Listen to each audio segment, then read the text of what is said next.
Bom, galera, então vamos resolver mais alguns exercícios de física envolvendo dilatação térmica, para a gente fixar o nosso assunto. Tá? Em um laboratório, um grupo de alunos registrou o comprimento L de uma barra metálica, à medida que sua temperatura T aumentava, obtendo o gráfico a seguir. Está aqui o gráfico. Okay? Pela análise do gráfico, o valor do coeficiente de dilatação do metal é... Então vamos lá, ele está atrás do alfa. Tá? É o coeficiente de dilatação linear. Bom, está aqui meu gráfico. No eixo X eu tenho a temperatura. E no eixo Y eu tenho o comprimento em milímetros. Tá certo? Bom, quando a temperatura era 10, o comprimento era 800 da barra metálica.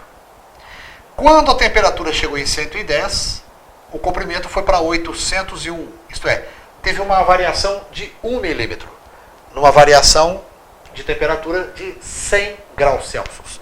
Bom, como é que é a nossa formulinha de dilatação térmica linear? ΔL é igual a L0 vezes o alfa, que eu estou procurando, multiplicado pela variação de temperatura. O meu ΔL saiu de 800 para 801, variou 1 milímetro. Tá? Bom, para eu passar de milímetro para metro, eu tenho que multiplicar por 10 a menos 3. Tá? Então vai ficar 1 vezes 10 a menos 3.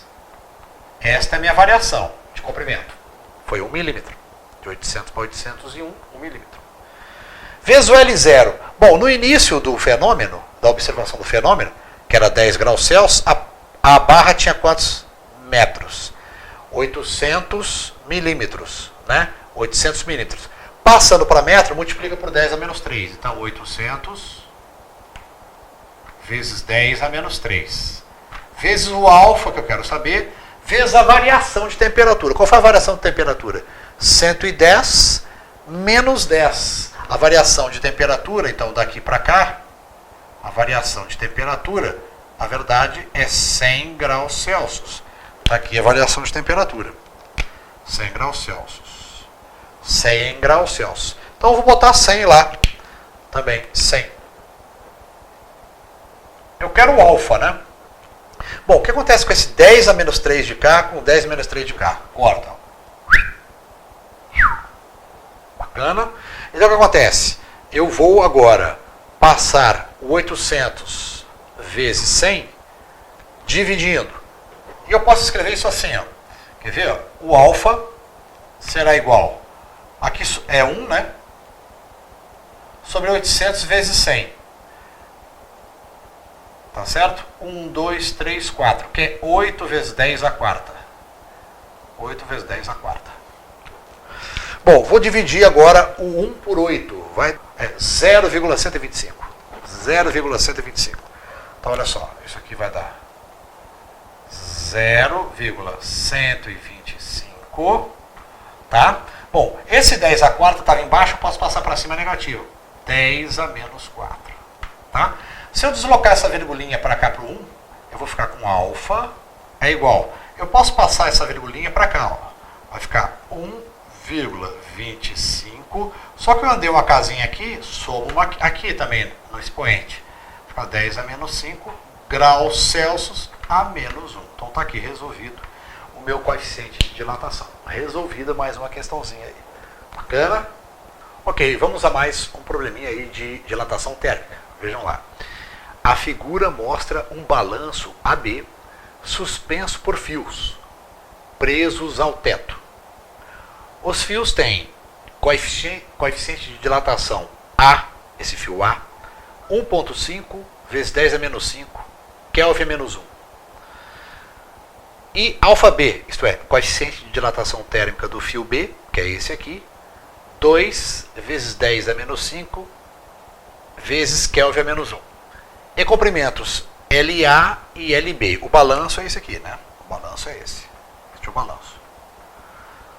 Respectivamente na temperatura T0. Então os dois estão na mesma temperatura T0. Considere LB igual a 72 centímetros. Então esse comprimento aqui, ó, é 72 centímetros. 72 centímetros.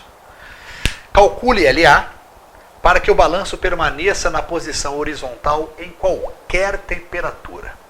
Então vamos lá, vamos analisar o problema. Então aqui eu tenho um cabo de comprimento 72 e outro cabo que eu não sei o comprimento.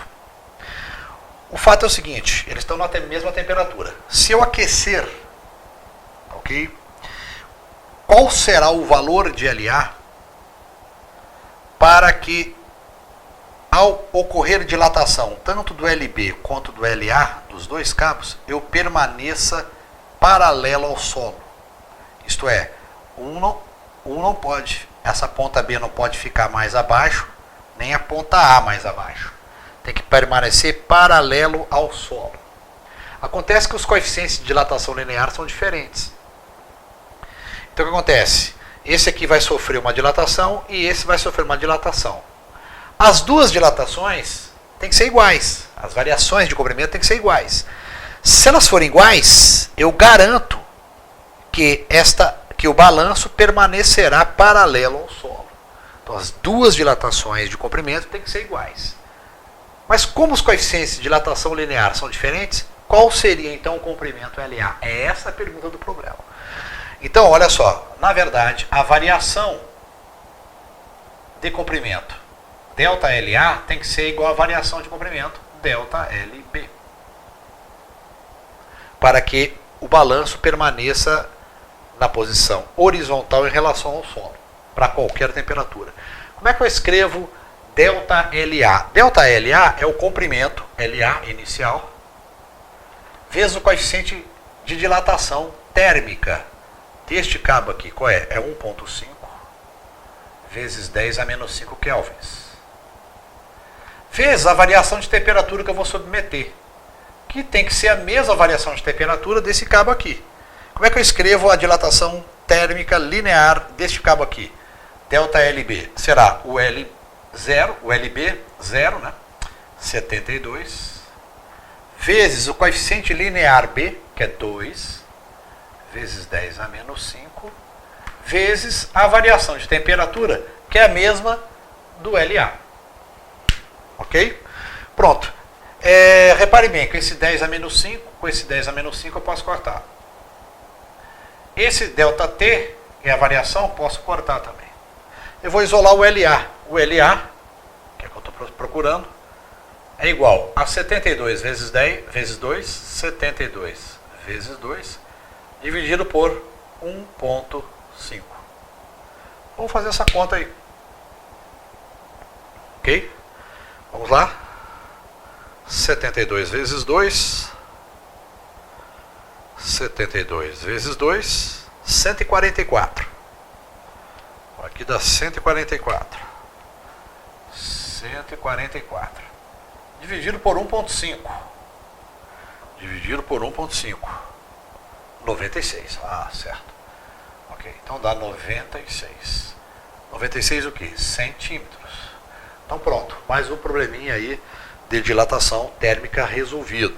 Então para que permaneça na horizontal o balanço, isto é, paralelo em relação ao solo, é necessário que o comprimento LA seja 96. Isso ocorre porque os coeficientes de dilatação térmica dos cabos são diferentes, ok?